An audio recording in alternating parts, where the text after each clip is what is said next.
नमस्कार, good news today में आपका स्वागत है। मैं हूं आपके साथ वैभव राज शुक्ला। देखिए, सुबह सुबह आप अच्छा सुने, अच्छी शुरुआत आपकी तमाम खबरों के साथ हो, इसलिए हम आपके लिए लेकर आते हैं गुड न्यूज का गुलदस्ता। यानी सिनेमा से लेकर सियासत तक और खेल जगत की दुनिया से लेकर आर्थिक जगत तक हर प्रकार की खबरें 1 मिनट के भीतर। गुजरात में किसकी बनेगी सरकार, किसको जनता का मिलेगा आशीर्वाद। अब सबकी नजर दूसरे चरण के मतदान पर है। विधानसभा चुनाव के दूसरे चरण में मध्य और उत्तर गुजरात के 14 जिलों की 93 विधानसभा सीटों के लिए मतदान है। अहमदाबाद जिले में सबसे ज्यादा 21 सीटों के लिए वोटिंग है, तो वडोदरा जिले के 10 सीटों के लिए, बनासकांठा जिले की 9, मेहसाणा और आणंद जिले की 7-7, खेड़ा और दाहोद जिले की 6-6 सीटों पर मतदान है। गांधीनगर और पंचमहल जिले की 5-5, साबरकांठा और पाटन जिले की 4-4 सीटों पर वोटिंग है। अरावली, छोटा उदयपुर और महिसागर जिले की 3-3 सीटों पर मतदान है। दूसरे चरण में मुख्यमंत्री भूपेंद्र पटेल समेत बीजेपी के हार्दिक पटेल, अल्पेश ठाकोर, कांग्रेस के जिग्नेश मेवानी समेत कई और बड़े नेताओं की किस्मत का मतदाता फैसला करेंगे।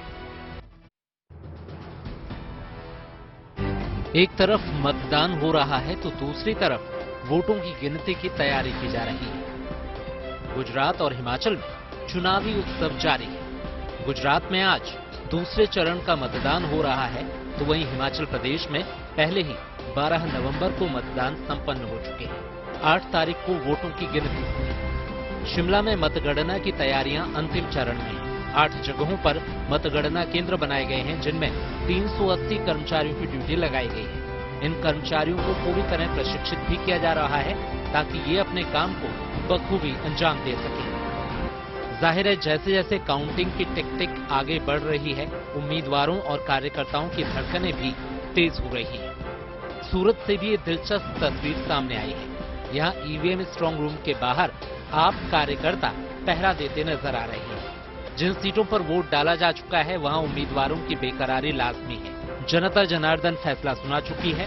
अब नेताजी को अपनी रिपोर्ट कार्ड का इंतजार है।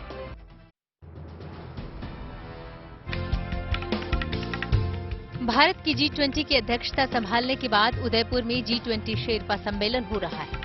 शेरपा बैठक के लिए पहुंचे अलग अलग देशों के शेरपा, राजदूत और वरिष्ठ प्रतिनिधियों की अगवानी की गई। भारत की G20 शेरपा अमिताभ कांत ने सभी का स्वागत किया।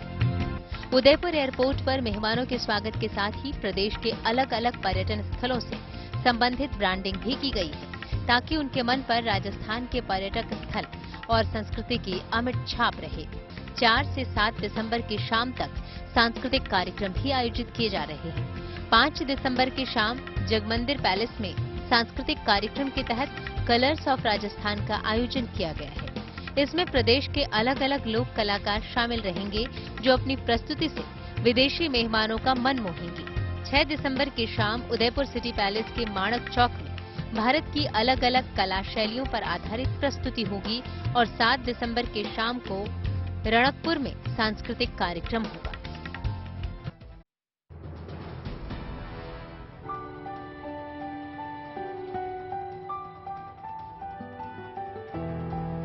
प्रधानमंत्री नरेंद्र मोदी रविवार को गुजरात पहुंचे। गांधीनगर में सबसे पहले अपनी मां के घर गए।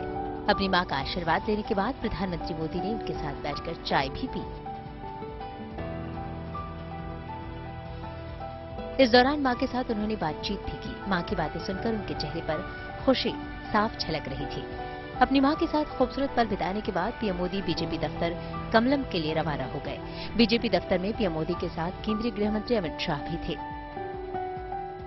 कमलम में कुछ देर रुकने के बाद दोनों वहां से रवाना हो गए। प्रधानमंत्री मोदी दरअसल मतदान करने गुजरात पहुंचे हैं। विधानसभा चुनाव के दूसरे और आखिरी चरण में ही पीएम मोदी के साथ ही केंद्रीय गृह मंत्री अमित शाह के क्षेत्र में भी वोटिंग है।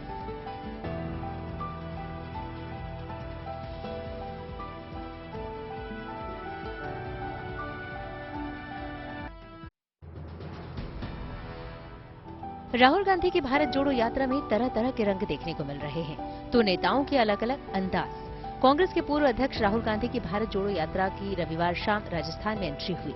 इस मौके पर सांस्कृतिक कार्यक्रम भी हुए। झालावाड़ में नेताओं के संबोधन के बाद जैसे ही आदिवासी डांस शुरू हुआ, मध्य प्रदेश के पूर्व मुख्यमंत्री कमलनाथ राहुल गांधी को लेकर डांसर्स के बीच पहुंचे और फिर दोनों भी थिरकने लगे।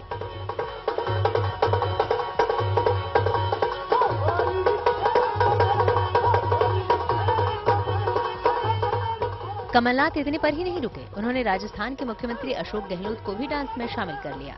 बाद में राहुल गांधी नीचे बैठकर वहां मौजूद वादक के साथ बातचीत करने लगे, लेकिन कुछ ही देर बाद वो उठ खड़े हुए और डांसर्स के गोल घेरे के साथ खुद भी घूमने लगे। इस बार राहुल कमलनाथ को डांस के लिए अपने साथ ले गए। फिर अशोक गहलोत से लेकर सचिन पायलट तक सब साथ मिलकर जमकर थिरके।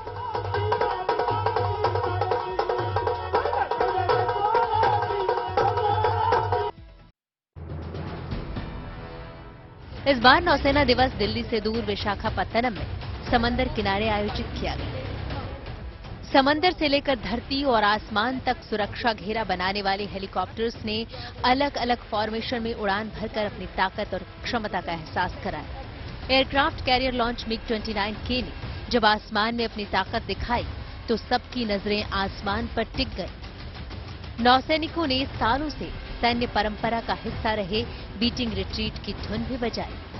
ये पहला मौका था जब नौसेना दिवस समारोह देश की राजधानी दिल्ली के बाहर विशाखापत्तनम में आयोजित किया गया।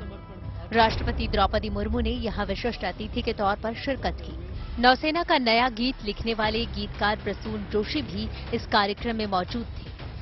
कार्यक्रम का समापन सूर्यास्त समारोह और एंकरेज में जहाजों द्वारा रोशनी के साथ किया गया। नौसेना दिवस भारतीय नौसैनिकों के शौर्य, साहस और पराक्रम को याद करने का दिन है।